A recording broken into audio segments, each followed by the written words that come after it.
NDEs, yeah, those fascinating glimpses into what might lie beyond this life. Absolutely. Today, we're delving into a particularly captivating account To the fanatic. from Laura Ketchledge. Hmm. You've shared Laura's interview on YouTube with us, and it's a Yeah. story that really makes you think. It is, isn't it? What makes Laura's NDE so compelling is Yes. how it both aligns with and Yes. challenges some of the common themes we see in NDE research. Absolutely. So to set the scene, this all began back in 1979 with a horseback riding accident. Oh, wow. This wasn't a gentle passing. Okay. Laura was thrown from the horse, and the impact, well, it killed her. Wow. And that's where her NDE began. Right. And immediately we see a departure from the typical tunnel of light narrative. Yeah. Instead, Laura describes entering a velvet, limitless tunnel that was completely devoid of light. Mm-hmm. This darkness is a detail that immediately grabs your attention. It does, and it makes you wonder if those classic NDE descriptions are more symbolic than literal, or if Sure. there's a wide spectrum of experiences that we're only beginning to understand. Exactly. And even within this darkness, Laura wasn't alone. Right.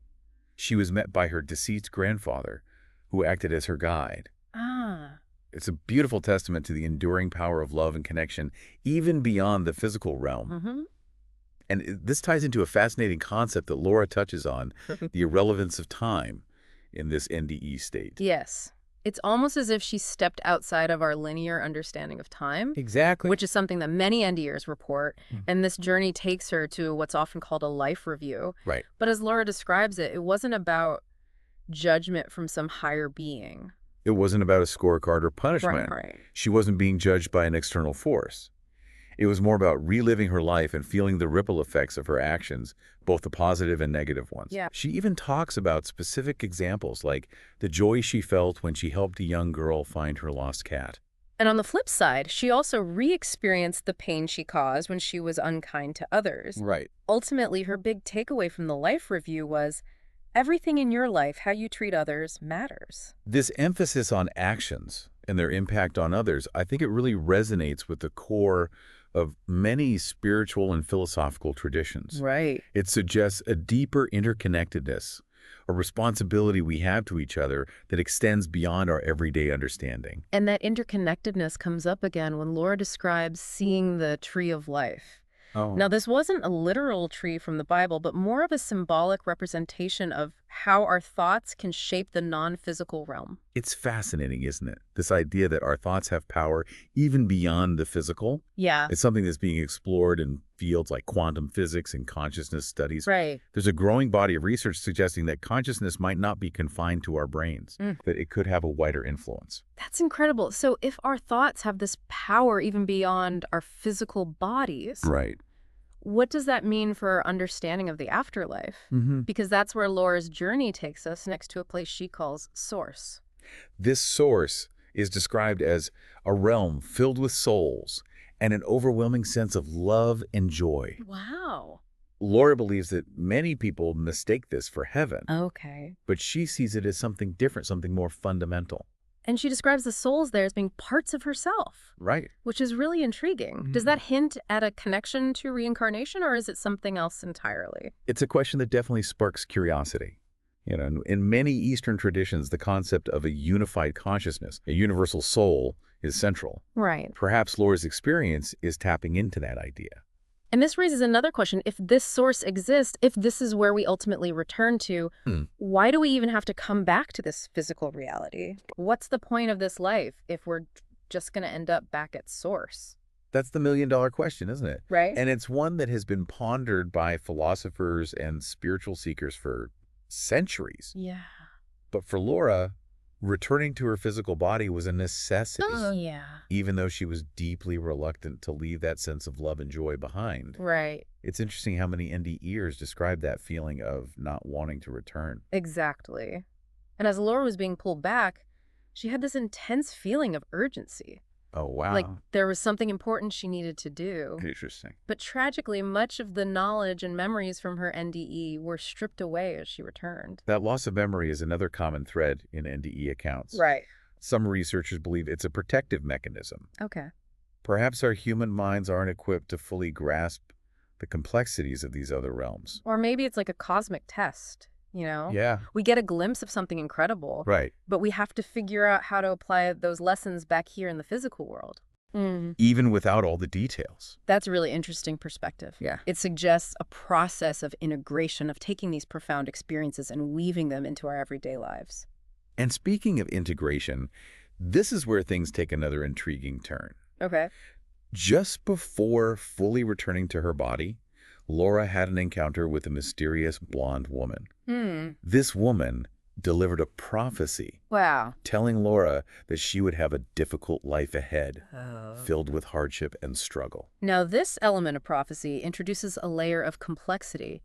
It raises questions about free will versus destiny. Yeah. If our lives are somehow preordained, as this prophecy suggests, Okay. then what role do our choices and actions really play? It's a real head-scratcher, and it makes me think about the different interpretations of time that we've been discussing. Sure. Perhaps it's not a linear path, but more like a tapestry with interwoven threads of possibility and choice. That's a beautiful way to put it. And even with this foreboding prophecy hanging over her. Laura returned to consciousness, Yeah. to a body that had suffered significant trauma. Oh, gosh. A broken nose, a broken finger, a concussion, bruises all over. It must have been incredibly painful. And imagine trying to process this profound NDE, Right. the loss of memory, the prophecy, Yeah. all while dealing with the physical pain and disorientation of the accident. It speaks volumes about Laura's resilience, her ability to navigate both the physical and emotional turmoil of that experience. Absolutely. But when she tried to share her NDE with the doctor treating her, Oh. she was met with disbelief and even disgust.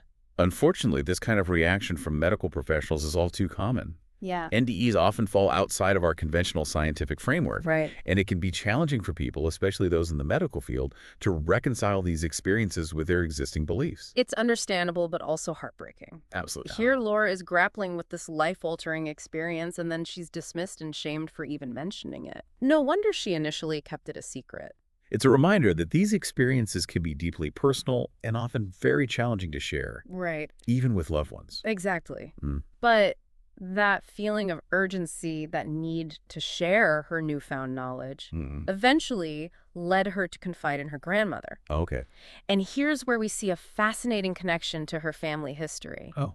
It turns out that Laura's great-grandmother possessed healing abilities, Oh, a really? kind of psychic gift. That detail adds another intriguing layer to the story. Yeah. It suggests a possible genetic predisposition toward heightened awareness or sensitivity to other realms. Right, and it makes you wonder if NDs can act as a catalyst, you know? Maybe they awaken latent abilities or expand our consciousness in ways we don't yet understand. It's a fascinating possibility. Yeah.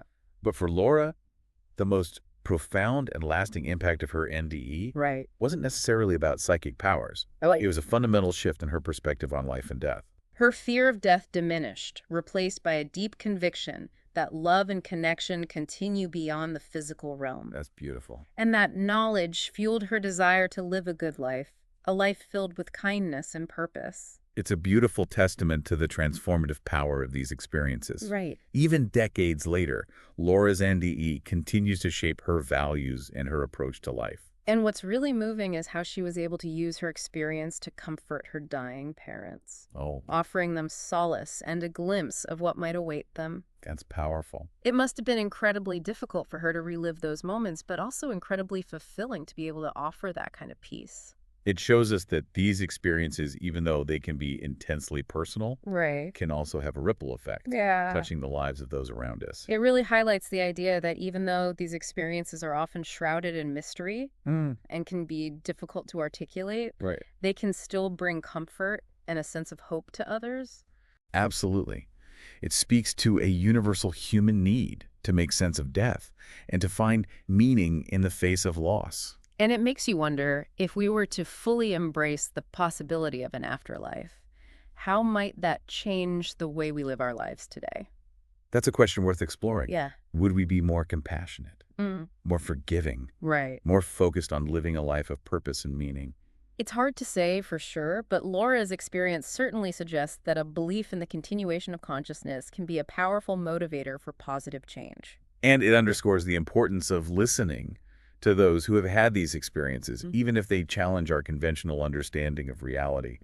Their stories can offer valuable insights into the mysteries of consciousness and the potential for life beyond the physical realm. You know what's striking is that Laura doesn't just talk about a change in perspective. Yeah. She describes feeling psychically opened up after her NDE. Oh, wow. She talks about sensing the presence of recently departed spirits. That's something we hear about quite often in NDE research. Yes, heightened sensitivity Right. and awareness of energies or presences that were previously hidden.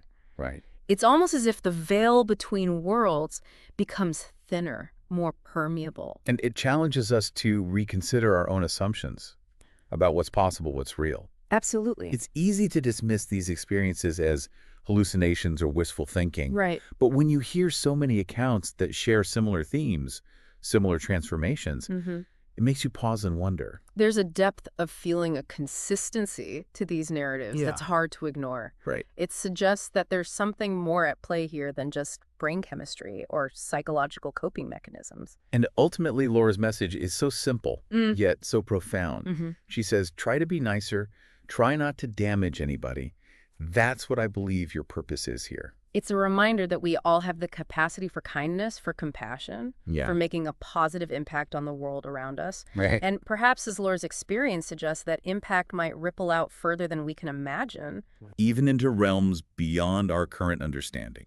It's been an incredible deep dive exploring Laura's NDE. Absolutely. It's a story that stays with you. It does. Prompting you to think about life, death, and what it means to truly live a meaningful life. It certainly does. Yeah.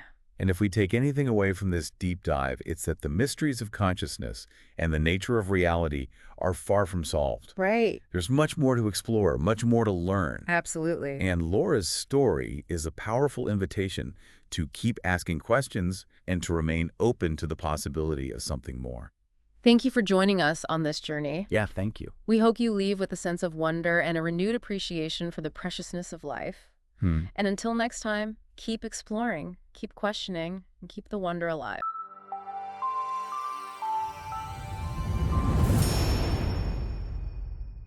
Thank you for cruising with us on Podcast Cruise.